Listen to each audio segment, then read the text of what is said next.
Hello! Hello, hello, hello! Magandang araw at magandang buhay at panibagong vlog na naman si Bonsai Stanglong po. So, ang gagawin natin ngayon ay itong Picos, Texas. Yan. So, wala na sa ayos. Kailangan na nating i-wire. Okay? Para bumalik ulit ang kanyang ganda. Ito ay cascade na Picos. Yan. Ito ay from cuttings. So, inalagaan natin hanggang sa lumaki ng ganito. Okay? So, let's start.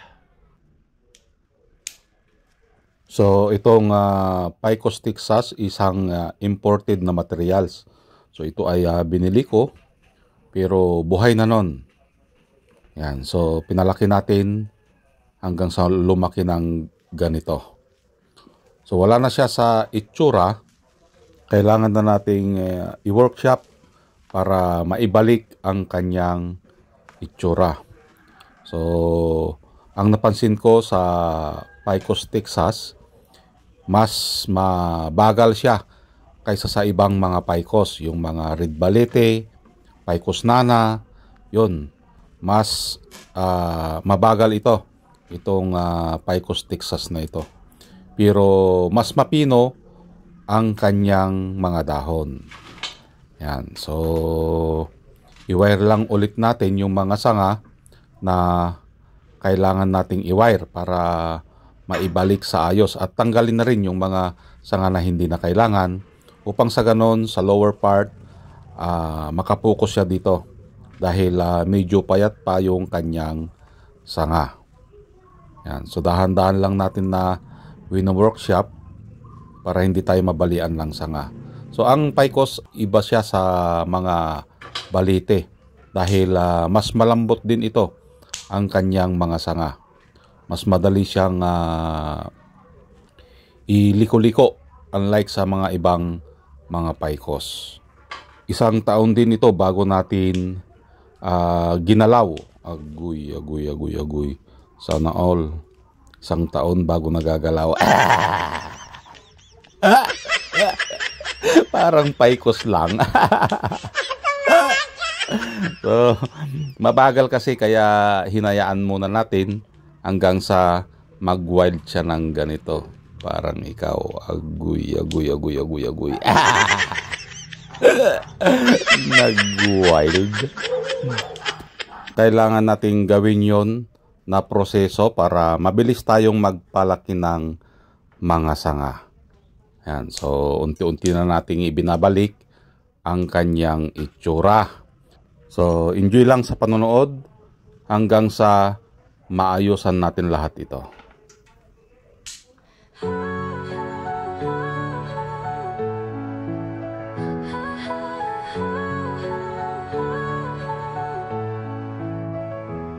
Sa dilim ng gubat, ako'y naglalakad.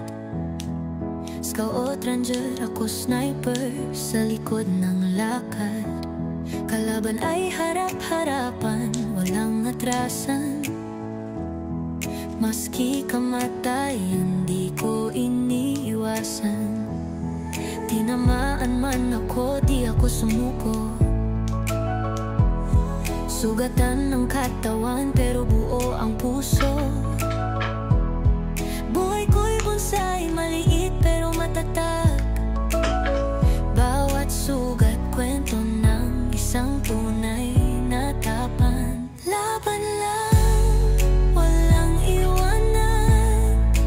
Tatako'y tapang puso't paninindigan.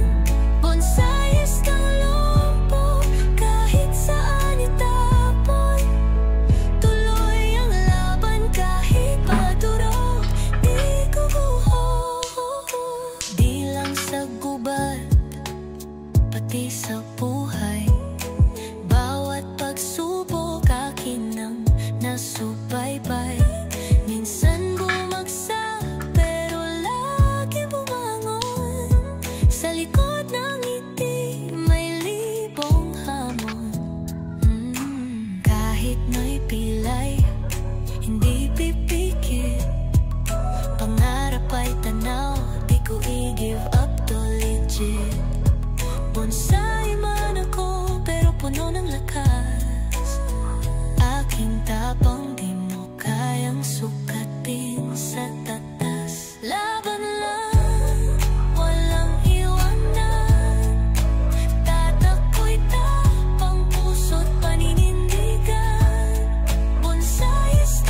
Sa dilim ng gubat, ako'y naglalakad.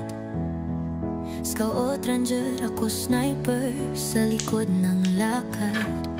Kalaban ay harap-harapan, walang atrasan.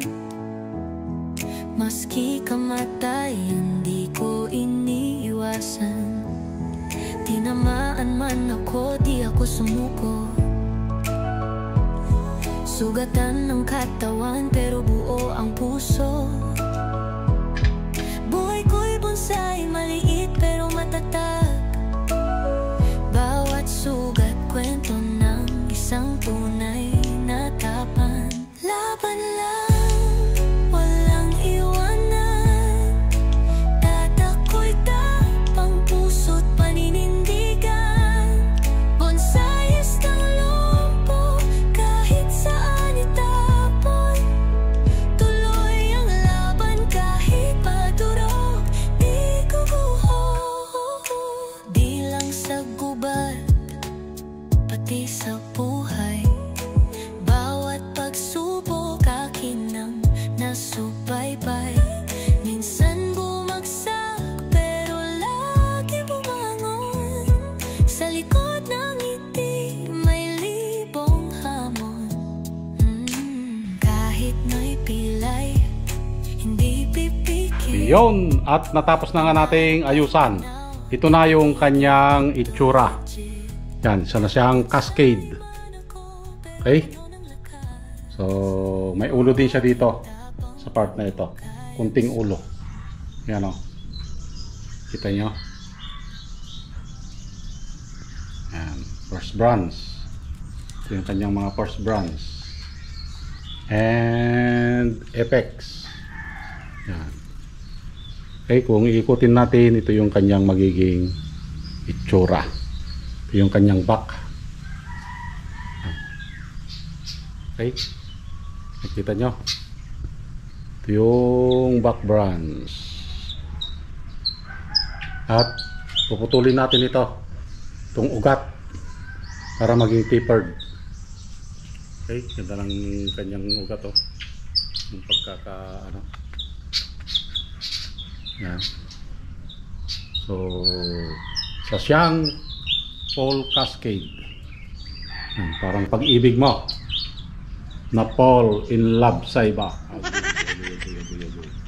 Yun, magkaroon siya ng ulo dito, oh. Yan. Ulo dyan. Okay. So, yun lang. Maganda ito pag ito ay kumapal pa. Yan. So, ito yung kanyang front. Okay? So, from wild hanggang sa naayusan, ito na yung kanyang itsura. Okay? So, may pagbabago.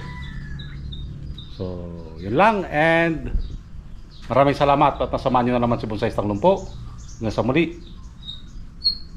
Bye-bye.